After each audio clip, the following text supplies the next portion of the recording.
Yo, yo, yo, welcome to Snake Cinema Podcast. It's your boy, Prince Elias, and I'm so excited about this episode. I'm so excited about the next coming episodes, but this episode in particular, too pumped. But welcome to another episode of Snake Cinema Podcast. Mic check. I'm not on mute this time, but please, if you hear wind sounds, let me know just to be sure. Um, just to be sure, because it is windy outside at this coffee shop and cold, but super excited for this episode. Let's check and see who is in the comments. First, it's the Father Dunn. You already know. Welcome. Thanks for tapping in. Maki, aloha, my sister. Aloha. What's up? Thank you for tapping in. Keys. What's up? I start work in 3 minutes, but I have. All right. Thank you for tapping in, Keys. Thank you, and Keisha, if she's at the house listening. Thank you. Welcome, everybody. Usual supporters. I love y'all. So let's begin the show. Shall we? This show is sponsored and brought to you by Mutation Station and Lucy Land Ball Pythons. Super happy to call them family, to call them friends, to call them mentors. They have the best feeders, rodents, insects, you name it, in the Memphis and surrounding areas. Argue with your mama. And they also produce some very dope snakes. Some, spoiler alert, will be introduced in the upcoming vlogs. I do have a vlog dropping right after this podcast on YouTube, introducing my new snake from Bomb Projects, Quasi. But next week and the week after that, I'll be introducing a couple of snakes from Lucy Land as well as Mutation Station. So shout out to the channel sponsors, to the support. I love y'all. Even though y'all been quiet on social media, we stay talking and chopping it up and spending time together outside of the internet. And they're still babysitting my first clutch. They're still babysitting my grandkids. They will be coming home soon, but the grandkids are eating well, shedding well, pooping well, all that jazz. So thank you once again to our sponsors, Mutation Station and Lucy Land Ball Pythons LLC. Life and animal update news. Still nothing much big and exciting right now. I am going to be in Atlanta the weekend before, leading up to Christmas Eve, so the 22nd through the 24th, I believe. To visit some family. But besides that, I'm just trying to survive the last 3 days of work, last 3 days of school before everybody gets out for Christmas break. I just finished grad school fall semester yesterday. I turned in all my final papers, final projects, did my last test, and I aced it with flying colors. So I am done until the spring semester as far as grad school, but me and my students, we get out on the 20th. The 20th is the last day. So Monday, Tuesday, Wednesday is going to be nothing but Christmas celebrations, fun, relaxation. I got to finish testing a few kids who are out sick, but besides that, I'm not stressing at all these last 3 days of school. So those are the only life updates I have so far. Let me go back to the comments just to see, just in case anybody else tapped in. Dundee said, I'm listening from the kitchen, cleaning bowls. Hey, I did all my cleaning last night, and I'm pretty sure, because y'all know snakes, the more you have, they don't want to be on the same schedule. So I'm pretty sure I got some poop waiting for me after this, because they're nasty. But I did clean 90% of my snakes yesterday, who were dirty and stuff and needed fresh water. But yeah, that is cool. So as the title suggested, and as I've been promoting, this episode is the best of list, my year-end review of 2023. These are the movies and TV shows that I've watched this year. I'll tell y'all the best of. But before we do that, I do have a very mini, and I mean mini, like maybe 5 minutes tops music review, because last weekend, Nicki Minaj dropped her latest album, Pink Friday 2. And I listened to it and I have some thoughts. So I will say, because it's been a minute since we had a full project from Nicki Minaj. She's been dropping singles, Lucy's, verses, stuff like that for a minute. But ever since she got married and had her child, um, and God bless that beautiful baby, she's been, slowing it down on the music scene. And ever since then, the only time I hear about Nicki Minaj is when drama and the blogs are like, Nicki versus Cardi. Nicki's going off on this person. Nicki's going off on that person. And it's like, y'all, just just give us the music. I don't care about all this drama stuff. I don't even situations like that is why I don't follow my favorite artists on social media.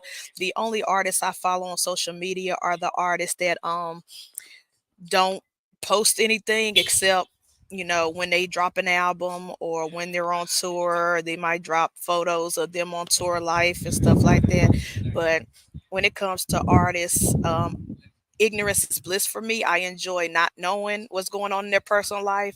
But in the age of hip hop and sometimes R&B, the blogs and the sensational stories and stuff is what get the clicks and get the hype. And usually when you hear about drama and stuff, is usually because of a rollout, an album rollout. And I don't like that. I like an artist to just give us the art, and that be that. And if you need to promote it, how about just promote it the old school way by just doing interviews and music videos instead of beefing with somebody online. You know what I'm saying? But I digress. I went and listened to the album, and upon first listen, I was underwhelmed.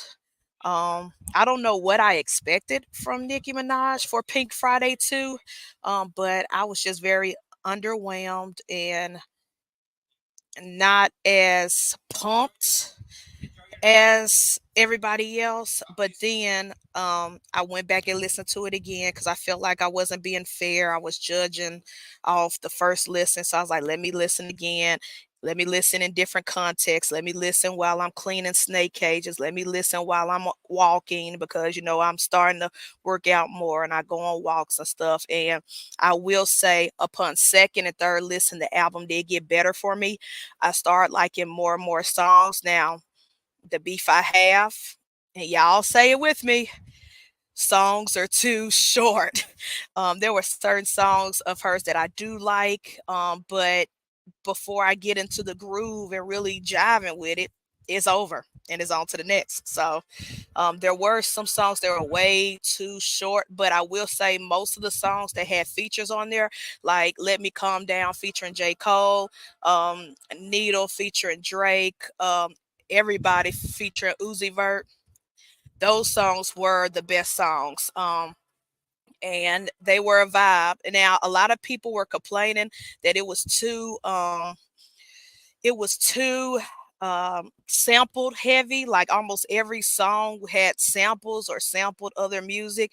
And I will agree. Now, me personally, if the sample is made right and the artist does something unique or different with it, I have no issues with samples. I love samples. Most songs from the early 2000s that we know and love sampled other songs from the past. So I'm not going to be a hypocrite and say, you know I don't like samples, which is a lie. I love samples, but I will say this album is sample heavy. Like, I feel like she probably spent more money making this album just off clearances and getting permission from the original artists and paying them their fees, because I just don't understand. And when you have way too many samples, it starts to feel more like a mixtape than an actual official album. But that's just me. That's just how my brain thinks.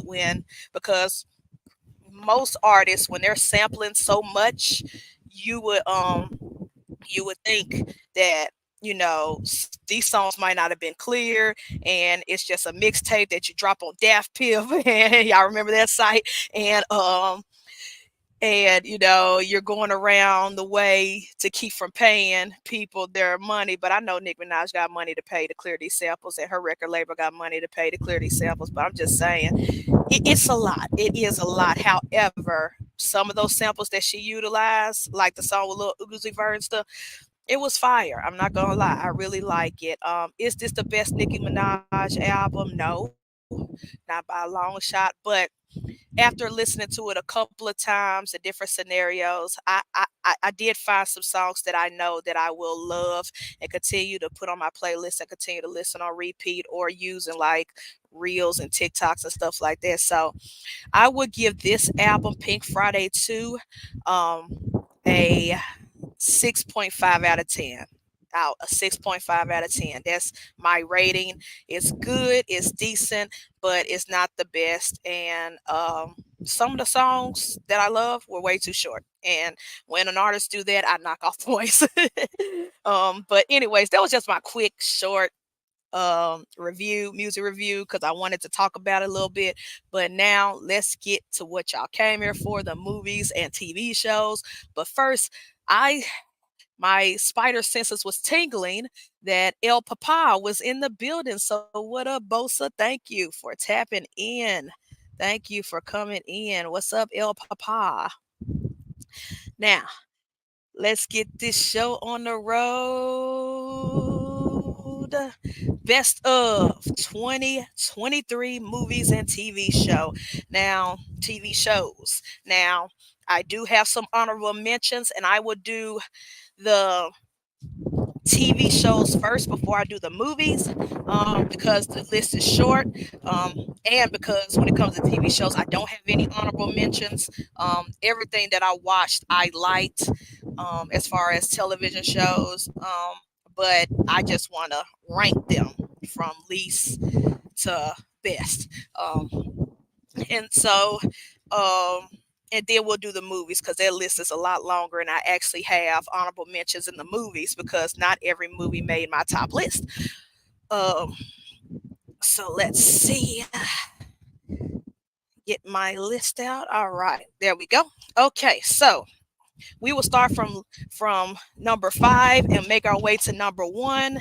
And so for best television shows of 2023 that I've watched. Now, here's a disclaimer, y'all. I'm gonna do this disclaimer right now for movies and TV shows. If I did not mention anything that you've seen, watched, or liked, 9 times out of 10, it's not because I didn't like it. It's probably because I didn't watch it.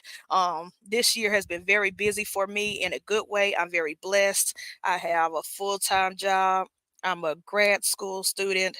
I also do this stuff, this creative stuff, creative reptile stuff. So I've been busy this year, and I have not had time to just sit and watch seasons and seasons upon seasons of TV shows. Like, I have to literally everything I watched, I had to force myself to make time to go see or to click on the apps to go watch. So 9 times out of 10, if I don't mention anything that you've seen or liked, please, if you want to suggest that I go watch it in the future when I have time, I will do that.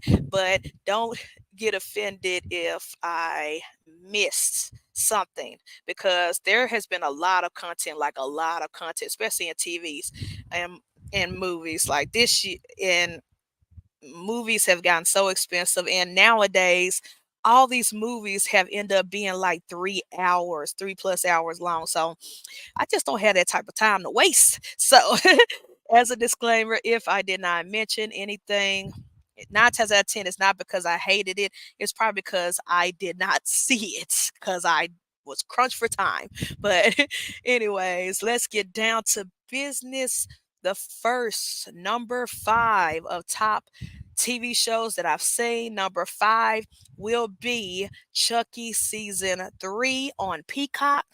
Now, y'all know the month of October, I celebrated Halloween, horror, everything for the entire month because that's my favorite genre of movies and TVs.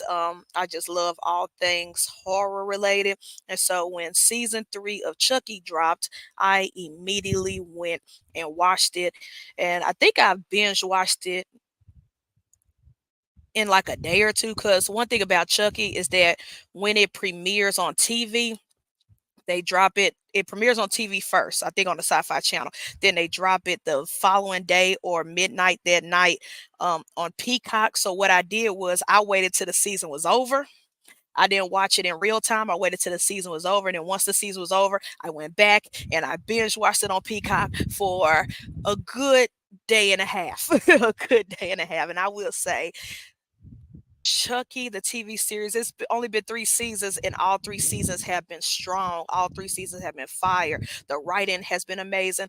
The acting has been amazing. The comedy, the gore. They have Don Mancini, the creator of Chucky, has not missed a beat, even at his old age. And The voice of Chucky, he has not missed a beat. Brad Dourif, gotta give respect to Brad Dourif, the legend. Yes, Bosa, it is a TV series that's out. They've been out since, I think the season one came out in 2020 or 2021. It was during the pandemic when season one came out. And again, it premiered on the Sci-Fi Channel, but they always drop them on Peacock, that streaming service. So, and my dad has all the streaming services, so I just took his password and said I need to watch Chucky.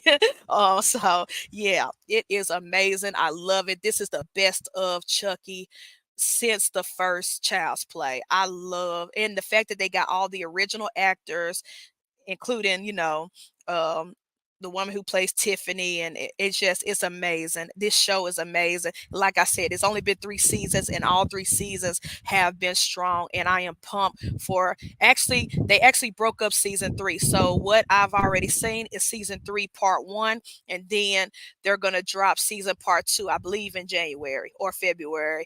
They had to break it up. Some TV shows they got to do that, but I was just, it's just amazing, amazing, amazing. So that was my number five best TV shows of 2023, Chucky series season three. Um, oh, what's up, Mike? Thanks for tapping in. Hope your eye exam goes well. Thank you for tapping in. Okay, so let's go to number four, best TV shows of 2023. Number four, another great staple in television, on Netflix. I love this show. Y'all know I've been a big fan of anthology series. I love American Horror Story. I love The Twilight Zone. The Twilight Zone is my favorite TV show of all time, regardless of genre. It's my favorite TV show of all time. I watch the marathon every New Year's Eve and New Year's Day. I'm going to be doing that this year again.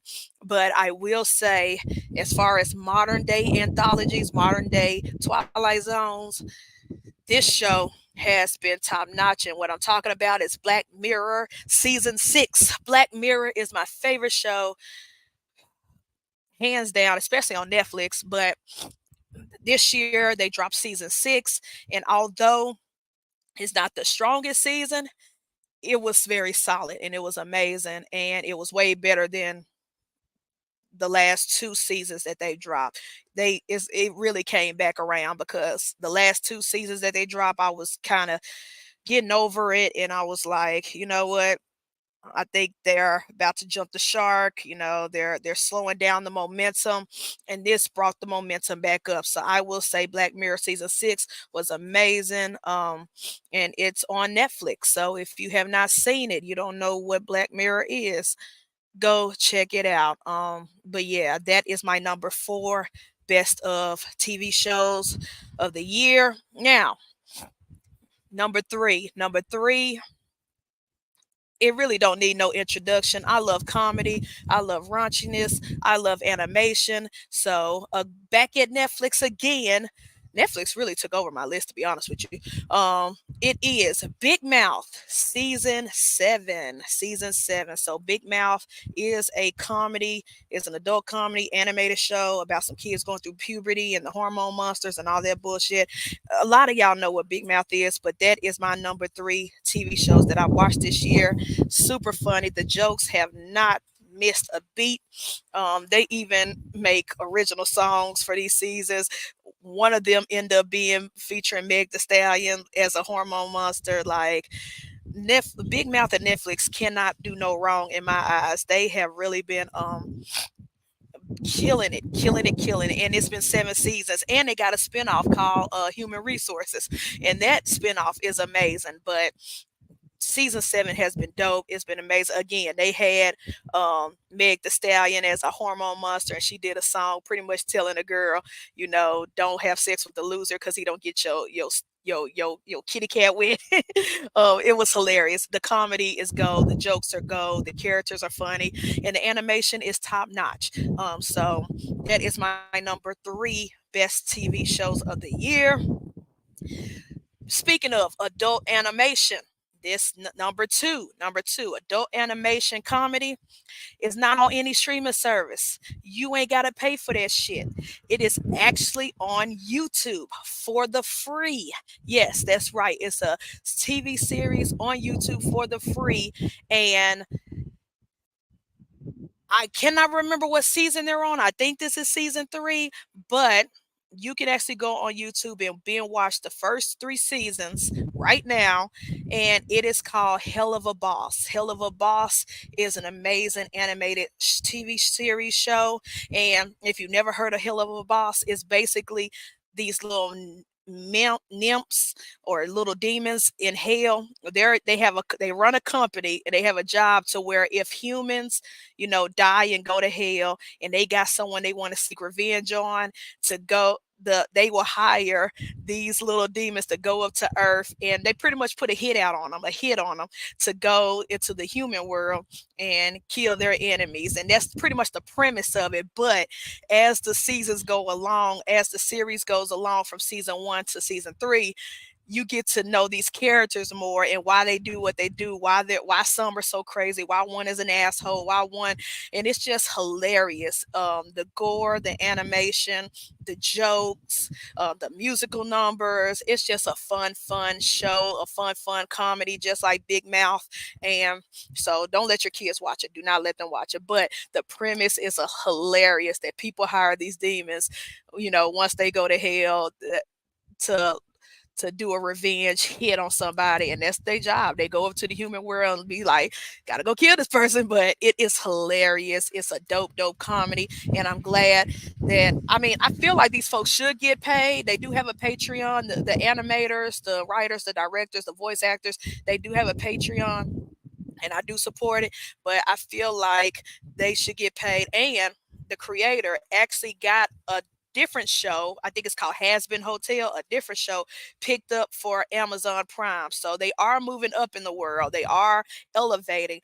But I'm glad that they still got Hell of a Boss dropping on YouTube for free, and that is continuing on, even though they got the Amazon Prime deal on the other show. And one thing about it is that you can binge watch it now, but when they do drop, I will be honest with you, when they do drop a new season, this show, because of the animation, because of all the hard work, because of all the time it takes to create this show, each episode is once a month, basically. So every episode they drop is literally once a month, because it takes time. If it takes Disney and DreamWorks and Pixar and all these other animated companies years and years to make a movie, just imagine a TV show where you're doing almost the exact same quality animation, and it's a beautiful animation. You would have thought a DreamWorks made this shit or something like that. Just how dope the art is and things like that. So it does take time. And so when they do drop a new season, just know that season could go on for months at a time. But if you want to binge watch the first 3 seasons now, you can do that. And before I get to the number 1 TV show of the year for me, let's go back to the comments, because I know some people that tapped in. Big Mike tapped in. Brittany, what's up? Welcome for joining the fun. Thank you for tapping in to the show. Okay, drum roll. The number 1 TV show that has had me in a chokehold, that has consumed my brain. The had been living rent free in my head ever since I watched it. I binge watched it for a full day, and I've actually watched. I started watching episodes again since I've seen it the first time, and I probably will still watch it on repeat. This is the best show that has hit any streaming service. Best show of 2023. Argue with your mother. It is Netflix, The Fall of House of Usher. The Fall of the House of Usher. I did a full podcast reviewing it. Go back and watch it. That shit was amazing. Mike Flanagan, he stuck his foot in that show when he created that. Now, Mike Flanagan has made some dope movies, horror films, suspenseful films, things like that. And he did like a 3 or 4 movie deal, project deal with Netflix, and every show that he's came with Netflix, including the movies like damn, what was that movie? Shit. Go back and watch the review where I was talking about Mike Flanagan and all his content. But Gerald's Game, that movie Gerald's Game. But Mike Flanagan can really do no wrong in my eyes. He is one of those directors that if I see a movie coming out in theaters, or if I see a TV show or some on streaming service come out and it says produced, written, or directed by Mike Flanagan, I will go see it without hesitations. Um, and this for Fall of House to Usher to be the very last show of his deal with Netflix. For this to be the last project that he did with Netflix before his contract was up and he can go on to other studios, this was like Chef's Kiss. This was like his magnum opus. This was like, I done gave y'all all I could give creative wise. The fact that you could take all of Edgar Allan Poe's work, well, not all, but most of Edgar Allan Poe's best work, including his poems, and make it modern day and mesh it together and give you a dope ass, amazing, love to hate, shitty characters, amazing acting, amazing storylines, the gore, it was amazing. And even though, spoiler alert, it tells you in the very first episode that everybody dies, you're so hooked on the show. You're so hooked on the characters. You're so hooked on what happens next. Like, we know everybody's gonna die. They tell you in the trailer, everybody's gonna die,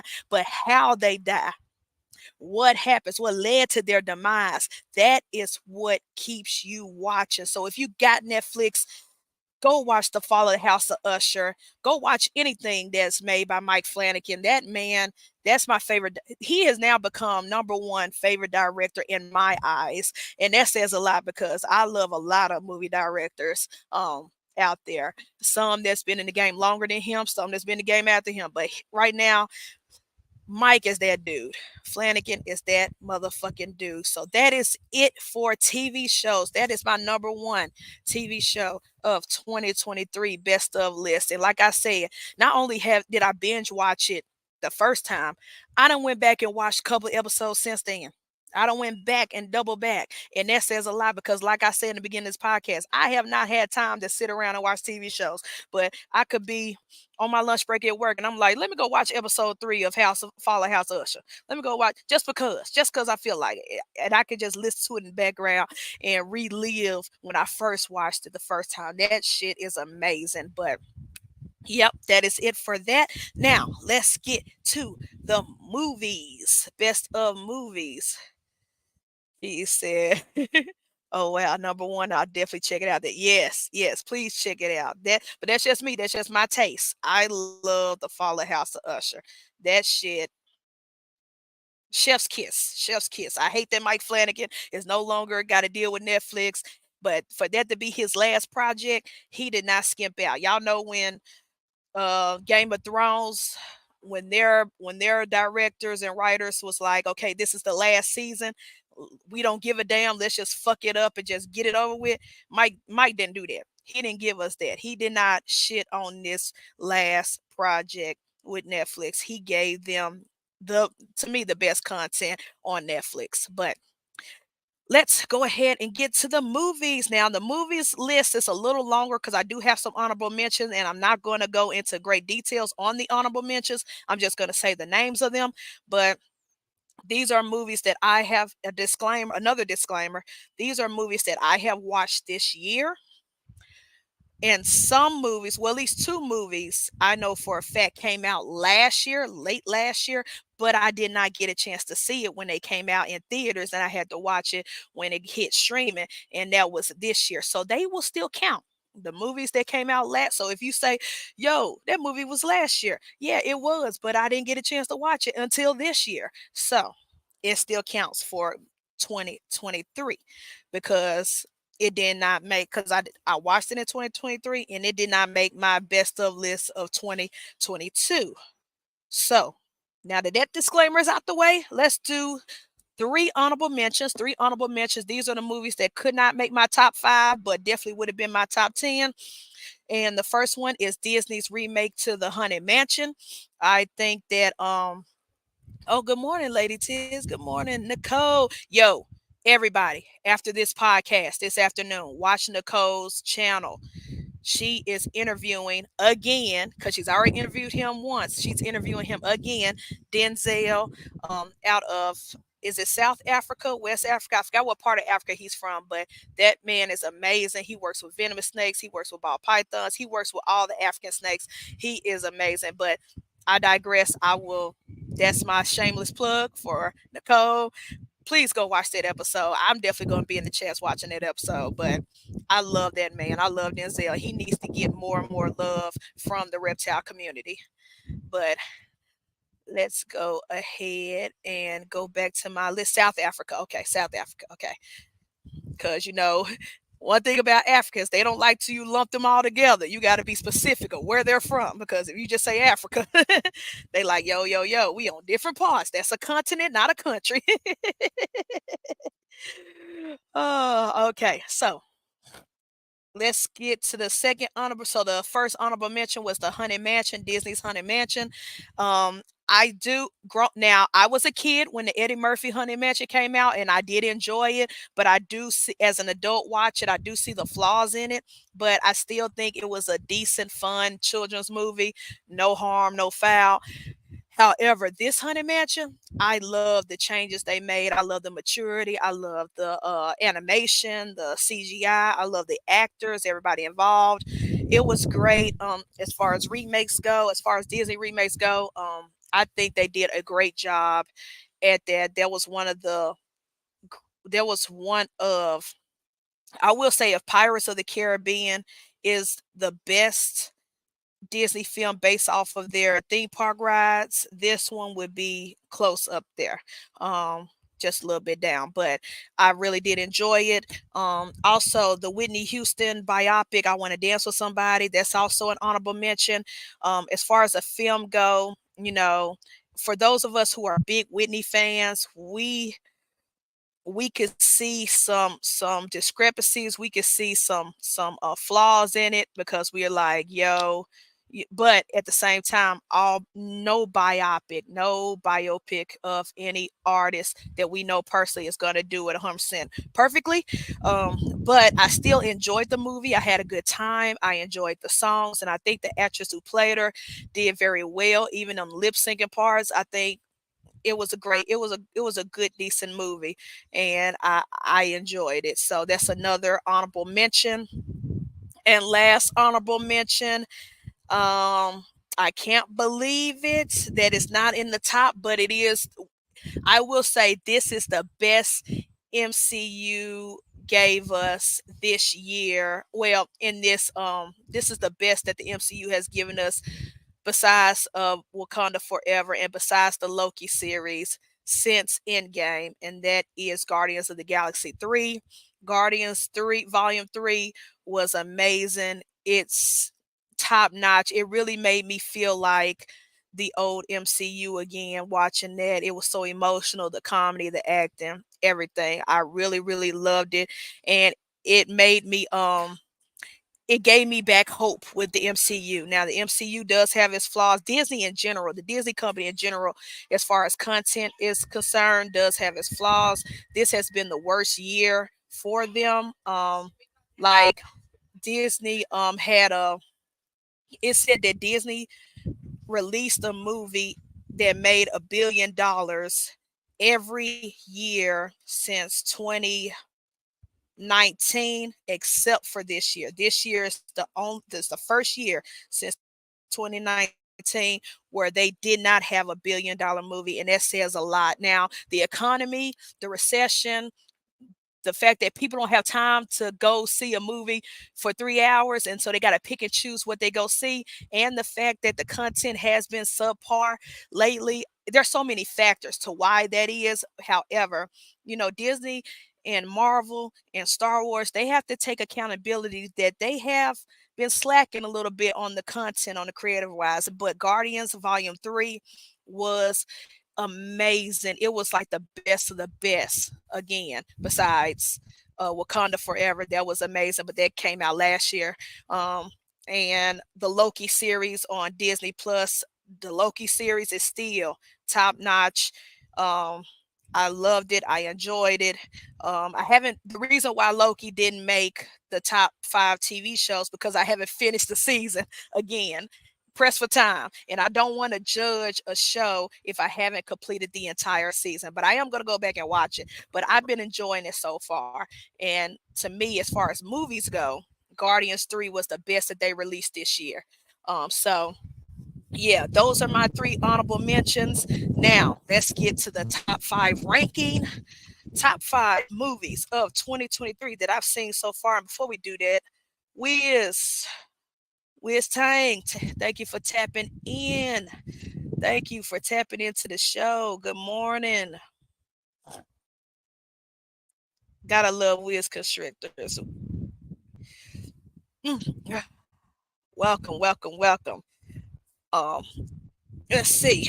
Let's see. Oh, and check out, since I've been doing shameless plugs, check out Wiz's Sophisticated Ignorance tonight, later tonight, at 9 p.m. my time, probably 10 p.m. his time, but 9 p.m. Central. Tap in tonight. Sophisticated Ignorance podcast. And if you guys missed Keys Hair Down Friday last night, you missed a treat. Not only did we have the Ed cuttings, but the great, the legendary Levance from Straight Fire Reptiles came in. Woo! And he took us to church. He preached like no preacher has ever preached before about the ball python industry, about the industry in general, about breeding. Please go back and check out their replay. Now let's get back to the show. Top 5 movies of 2023. Number 5. Number 5. I will say I enjoyed this film. It was great. It was amazing. It was a comedy. It was super black, super funny, super dope, and it's on Netflix. And that is They Clone Tyrone. To me, this was like Jamie Foxx at his best as far as comedy goes. The writing was good. The twist, I kind of could see a mile away before it happened, but I really enjoyed it, and I was smiling from ear to ear from beginning to end. So I really loved it. If you have not seen They Clone Tyrone, you got to. It was amazing, and it, it was just good. It was just good fun, blackety black, super dope. And I love the cinematography, the aesthetic of it, where it kind of looked like it was happening back in the 90s, but then again, they did and said modern day stuff. So you really didn't know what the timeline was of the film. I really enjoyed it. It was great. So my number 5 is They Clone Tyrone. Sorry, y'all. I didn't want to burp in y'all ear. uh, but yeah, that was my number 5. Now, number 4, best of 2023 is the documentary Kokomo City. Now, this is on VOD in a bunch of places, but I rented it and watched it on Netflix. It's a documentary following the lives of 4 trans women, black trans women from Chicago, New York, LA, Atlanta. Um, and just showed their lives, showed them living their everyday, showed them in love, showed them working, and they pretty much shared their story of why, how they got into the sex work industry. And again, by the end of it, when I did my research on the documentary, I cried knowing that one of them ended up um, being murdered the way that she said in the documentary that she feared. She feared, losing her life to a customer or a lover due to her being trans, and that ended up coming into fruition this year, actually right after the movie premiered at, I think, Sundance or Cannes Film Festival. So it's just sad, is tragic, but the film itself is beautiful. The stories of these women are beautiful, and their voices need to be heard, especially when it comes to sex work. I think we need to stop villainizing women and saying, they're just hoes, they're just sluts, they're nobodies. When oftentimes they don't choose that life. They got into that life because nobody will hire them. Regular jobs, once they find out they're trans, they get discriminated against or they get kicked out. One woman got into the business because her family kicked her out the house when she was only 16 years old. What do you expect a 16-year-old to do, a trans woman to do in that vulnerable state? And nobody will hire you, nobody will give you housing. How will you survive? And so this documentary really did shed a light on that, and it was just a beautifully shot film, beautifully made. Their stories, I'm glad that they were able to tell their stories, and I'm also glad they were able to find men who either love, dated, or married black trans women who weren't afraid to come on the documentary and speak their truth, and speak on their love for these women. And because that's the issue. The issue why a lot of these women get killed is because of the stigma that it has, and men being shamed for loving them. And it was just a beautiful film, a beautiful doc. I think I rented it for like $3 or $4.99 on YouTube. Definitely go check it out. It's Kokomo City. That is my number 4 best of 2023. Now, getting down to the top three. Number 3, even though these Disney has not reached the $1 billion club this year, I personally enjoyed this film. I'm glad I went and saw it in the theaters. I'm glad, and I've watched it on Disney Plus since it's been out, and I'm glad I spent the hours, the money, the time. I had a good time. The theater I was in was a good time. It was filled with black people. It was filled with young girls dressed up, looking nice, dressed up in their costumes. Everybody was singing. Everybody was smiling. Everybody had a great time. And this film was beautifully shot, beautifully acted, beautifully sung, beautifully made. And that is the 2023 remake of The Little Mermaid. Yes, The Little Mermaid is number 3 on my list due to all the reasons I just said before. And I had a great time at the theater. I love the film. My nieces love the film. Like I said, even since it came out on Disney Plus, I've been rewatching it. I've been listening to the soundtrack. Spoiler alert for next week's episode. I've been jamming to the soundtrack. It was a great vibe. And even though the box office, I don't one thing my daddy taught me, even though I love reviewing movies and I love reviewing music, one thing my dad takes stock and taught me is don't let other people's opinion deter your opinion on the art that you like, because sometimes the films that critics trash, the films that are like 20% on Rotten Tomatoes, the films that are rated the least or got the least box office oftentimes be the best gems, the greatest gems, regardless of the genre. And I've actually taken that to heart. I've listened to my dad, and I'm glad I listened to him when it comes to that, because there are a lot of movies that critics hate. There are a lot of movies that Rotten Tomatoes score low. There are a lot of movies that don't reach the $1 billion club that I end up watching more than the Oscar winning films. So I really love the Little Mermaid remake. It is one of the best remakes out of all the remakes that Disney has done of their cartoons, the live action remakes. To me, it's number 1. Well, no, I take that back. The Jungle Book remake is the number one. The Jungle Book remake is the number one Walt Disney live action film based off their old cartoons. But this, The Little Mermaid, number two. Definitely, definitely is top. Number two. Now, let's get let's get to top two. Now, top two films of 2023 for me can kind of flip flop, but I'm doing this top two because one of them I saw at the very beginning of the year, like back in January, and the other one I just saw like a week ago. So, number two, drum roll. And I think y'all already know in Dundee's voice, Beyonce's Renaissance film.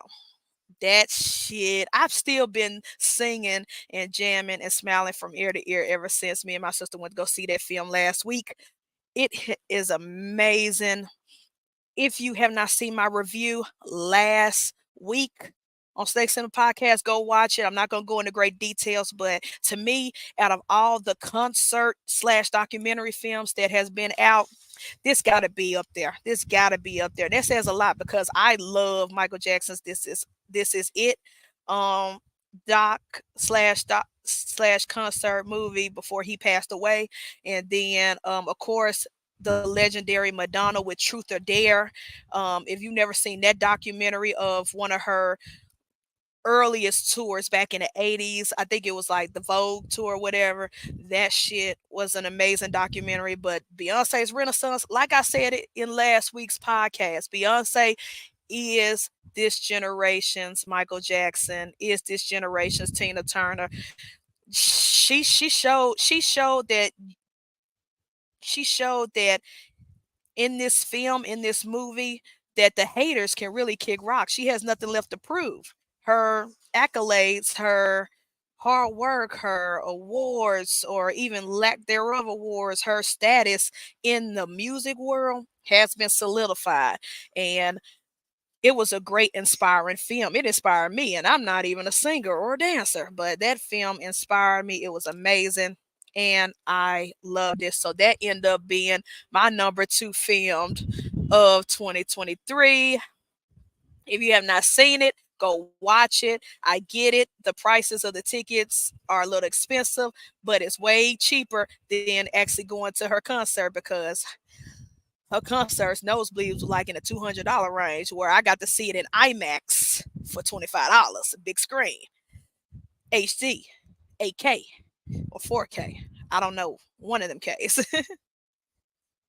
Nicole said amen because I love Coming to America too. I loved it too. I liked it too. I enjoyed Coming to America too. It was a great not remake but sequel to the original. Ro, thank you for tapping in. What's up, Ro? Thank you for coming through. All right, so let's get it. Let's get it. Number one. Number one. Let's get it. What is my number one film of 2023? I'm gonna let y'all know that I kinda cheated. Actually, I didn't cheat, but like I said earlier, a lot of movies I saw this year, at least two of them came out last year, and my number one movie this year is that. It's a movie that was released either November or December of last year. However, I missed it when it was in theaters. I just was too busy living life, building a business, all that jazz, and I never got a chance to see it last year. So it did not make my list of last year, the best of list, because I did not see it until it dropped on HBO Max this January. This was one of the first films. I think this was actually the first review of 2023. And it was definitely the first film I saw of 2023 again because it dropped on HBO Max in January. And so, and even though I watched this film in January, I watched this in January. It has not left my psyche since then. And I've still been watching it. I've been watching on repeat. I put my dad onto this film, and he loved it, and he watched it on repeat. Actually, he downloaded, I guess, off DirecTV or whatever, and it's still on our DirecTV in the on TV at the house. Like, that's how good this fucking film is. And again, I missed watching it in theaters when it came out last year, because it would have been on my list last year. But better late than never. This year, the best movie that I saw of 2023 is the movie The Menu. And I'm pretty sure it's still on HBO Max. If it's not, definitely is on VOD. But The Menu is a horror suspense film.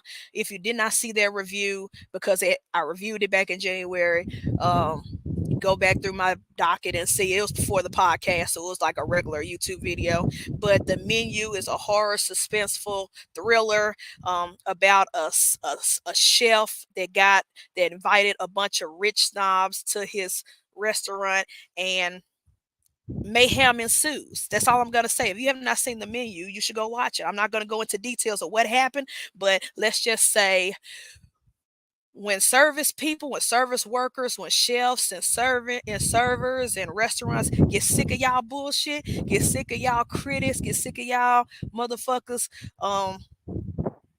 judging their food not based off taste, but based off how it's presented on a plate,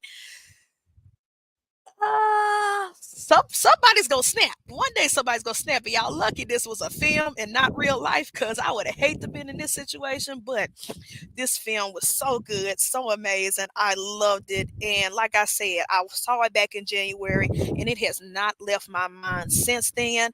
And because of that, because I've been watching on repeat and have not gotten tired of it, I will have to say this has been the best thing that I've watched all year.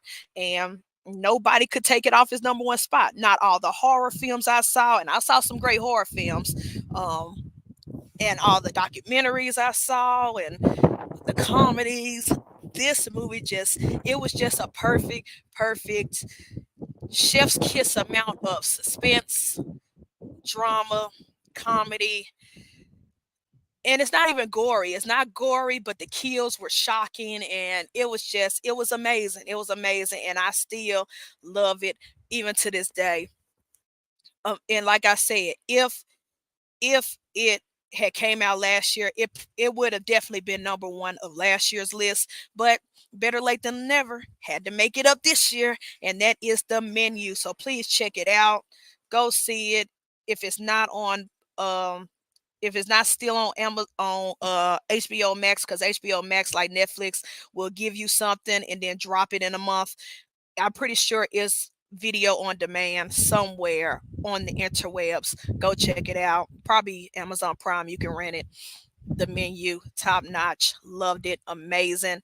And that is it. I finally did it. Year end review. Best of 2023 movies and TV show. I thank everybody for tapping in. Let's see. Smay, what up, Smay? Thank you for tapping in. It's all right. That's you can always hit the replay, Smay. You can always hit the replay. For those who came in late, I did do a mini review of Nicki Minaj's new album, Pink Friday 2. So if you missed the beginning, it was a quick, probably 5 to 6 minute review on that album. And I also talked about my top 5 TV shows and my top 5 movies with a few honorable mentions. But next week, y'all, next week, we are doing the best of. Listen to me closely, because I know at least 6 or 7 of y'all are listening. Listen to me closely. Next week, we are doing the best of music, but not just music. I threw in another category last minute, but because I've been consumed by audio podcasting, I've been consumed not just by music, but by podcasts, lives, shows, pre records, things of that nature. I'm going to throw in my top 5 music next week. And I'm also going to throw in my top 5 reptile podcast that shows. That is, yes, that is what we're doing. I'm going to give shout outs and love to the people that I love and the people that pretty much consumed my listening ears all year long, from January to Now, and just so you know, because a lot of us have different podcasts, a lot of us have different shows, different episodes. I'm going to make it fair. And if you have 2 or 3 shows a week, I can only pick one. I cannot pick both. So if you want, if you want to tune in and see, or if you want to join me and celebrating your favorite podcast, the shows that you've listened to and loved, hit me up in the DMs. You could be a special guest on next week's episode. But just know that if you have more than one episode or more than one show, let's say, if you have more than one show on your channel, I'm going to have to weigh and pick in one of those multiple shows. But that's not a spoiler because you don't know where you rank if you rank at all, because there's a podcast that may not even make the cut, but we will see. It's all love, um is all love, is all a celebration.